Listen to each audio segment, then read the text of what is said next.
Hello my YouTube family. तो एक बार फिर से स्वागत है आप सबका मेरे YouTube channel Tiwari study zone में। तो आज हम यहाँ पे डिस्कस कर रहे हैं CTET previous year papers CDP 2011 के। इसके पहले भी 2 पार्ट आ चुके हैं। अगर आपने वो वीडियोस अभी तक नहीं देखी तो प्लीज़ उनके लिंक मैं डिस्क्रिप्शन में डाल दे रही हूँ, प्लीज़ जाके वीडियो देखिए। तो स्टार्ट करते हैं। क्वेश्चन 21 है, एक बच्चा अतीत की समान परिस्थिति में की गई अनुक्रियाओं के आधार पर नई स्थिति के प्रति अनुक्रिया करता है। यह किससे संबंधित है? ए सीखने का प्रभाव नियम, बी सीखने की प्रक्रिया का अभिवृत्ति नियम, सी सीखने का तत्परता नियम, डी सीखने का सादृश्यता नियम। तो यहाँ पे राइट है सीखने का सादृश्यता नियम।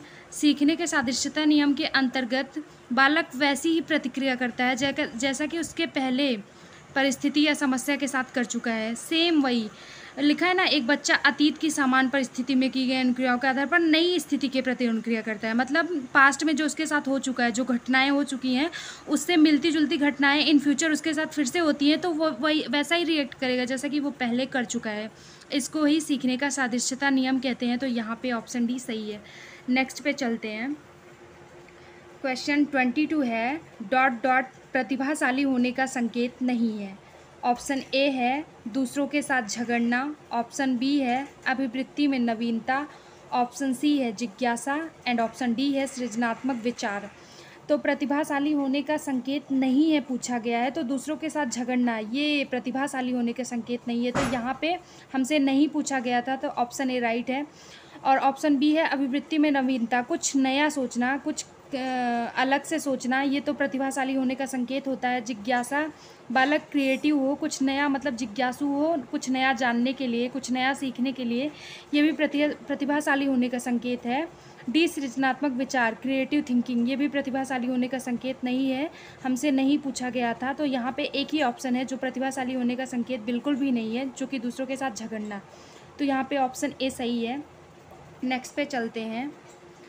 विशेष आवश्यकता वाले बच्चों को शिक्षा उपलब्ध कराई जानी चाहिए। ऑप्शन ए विशेष विद्यालयों में विशेष बच्चों के लिए विकसित पद्धतियों द्वारा, बी विशेष विद्यालयों में, सी विशेष विद्यालयों में शिक्षकों द्वारा, डी अन्य सामान्य बच्चों के साथ। तो हम सबको पता है कि एनसीएफ 2005 के अनुसार बच्चों को अलग थलग करने की बात बिल्कुल भी नहीं होती है। हम समावेशी शिक्षा की बात करते हैं, इंक्लूसिव एजुकेशन, जो हर बच्चे को साथ लेके चलता है।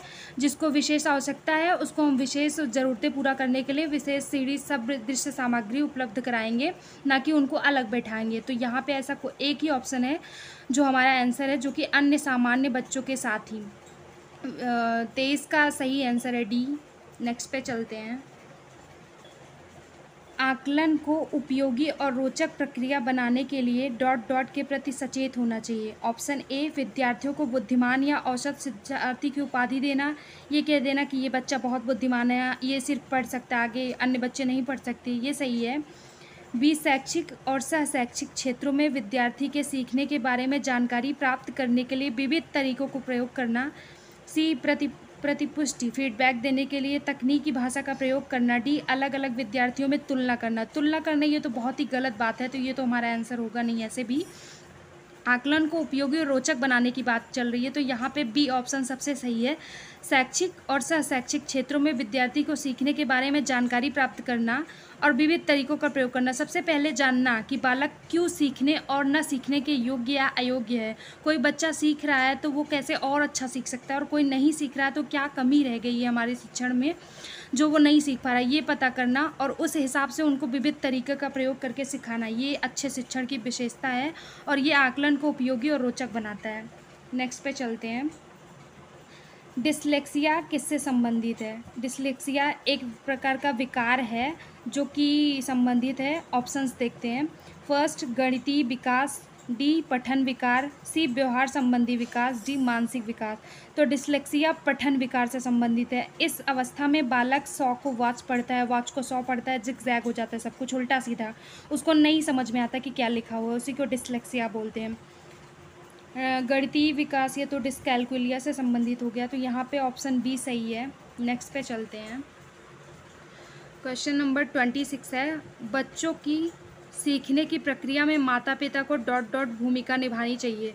फर्स्ट अग्रोन्मुखी, बी सहानुभूतिपूर्ण, सी तटस्थ, डी नकारात्मक। तो सीखने की प्रक्रिया में बालक के माता पिता को अग्रोन्मुखी भूमिका निभानी चाहिए और उन्हें अच्छा व्यवहार करने के लिए और कुछ अच्छा सीखने के लिए प्रोत्साहित करना चाहिए हमेशा। इससे बच्चों पर बहुत फ़र्क पड़ता है और अच्छा प्रभाव पड़ता है इसका। नेक्स्ट पे चलते हैं। अगर आपको पेज ब्लर दिख रहा हो तो प्लीज़ क्वालिटी बढ़ा लीजिएगा, जिससे आपको दिखने में समस्या नहीं होगी। क्वेश्चन 27 है, विकास कभी ना समाप्त होने वाली प्रक्रिया है। हम सबको पता है कि विकास हमेशा निरंतर चलता रहता है। जीवन से लेके हम जब पैदा होते हैं हमारे मरने तक हमारा विकास होता रहता है, वो कभी नहीं रुकता है। तो लिखा गया है विकास कभी ना समाप्त होने वाली प्रक्रिया है। यह विचार किससे संबंधित है? ये कौन सा सिद्धांत है? फर्स्ट, निरंतरता का सिद्धांत। ये तो वो बात हो गई ना कि विकास हमेशा चलता रहता है, कभी ना समाप्त होने वाली प्रक्रिया। हमसे ये पूछा गया है। एकीकरण का सिद्धांत, सी अंतःक्रिया का सिद्धांत, डी अंतः संबंध का सिद्धांत। तो विकास कभी ना समाप्त होने वाली प्रक्रिया है। ये निरंतरता का सिद्धांत है, कभी ना रुकने वाली प्रक्रिया है, हमेशा चलती है जीवन से मरण तक।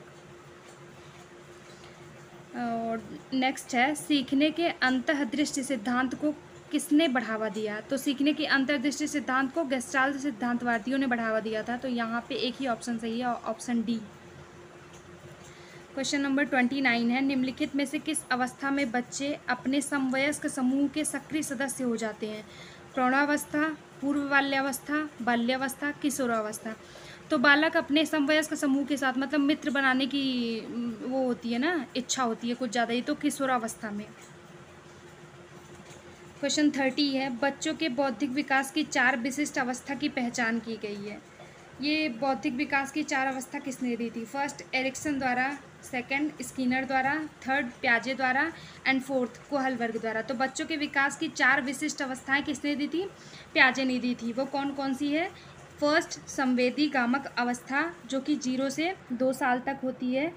सेकंड है पूर्व संक्रियात्मक अवस्था जो कि 2 से 7 वर्ष तक होती है।